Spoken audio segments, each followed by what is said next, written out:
Spoilers for the most recent chapters of One Piece, but Luffy is a mass energy manipulator, and Oda knows it. Like, think about what Luffy does when he uses his powers, like biting into himself and blowing air into his bones. That shouldn't actually make the bones any denser. Or like blowing air into his muscles. That shouldn't actually make his muscles any stronger. Luffy works on toon logic.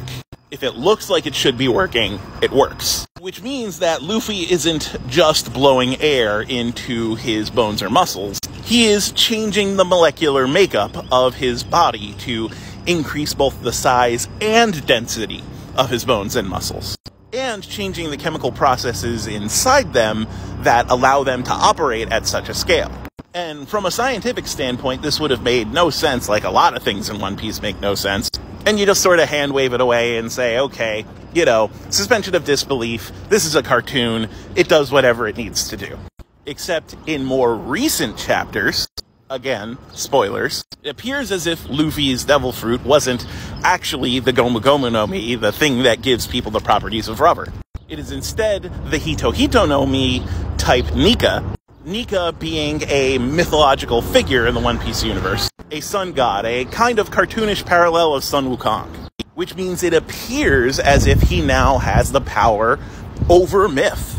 Any fantastical feat that he can imagine, he can do. Or as some people like to put it, Toon Force. But, you know, mythological figures that did physical feats that don't make any sense existed way before cartoons exist. This is just sort of the way we're seeing it. Anyway, quote-unquote Toon Force is basically perfect mass energy manipulation.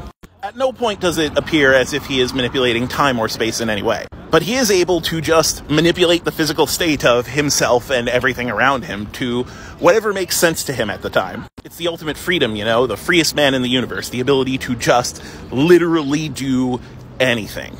But of course, Luffy has a human brain, and so anything is still limited to whatever he could think of. So there are going to be some, you know, soft character limits on what he does. But like from a quote-unquote scientific standpoint, he can do anything. He's a perfect mass energy manipulator, and that's terrifying. If One Piece had a different tone, then Luffy could, I don't know, blow air into his brain to make his brain bigger, and then the properties of it would change to make him be able to think faster and figure out new things to do with his powers. Because again, as long as it kind of makes sense, then Luffy could do it. And having a bigger brain would give him more knowledge of how powerful mass energy manipulation is. But, like I said, that would be a tone for a different sort of show. For One Piece, all it means is Luffy is free to follow his impulses, and the laws of reality aren't going to stop him.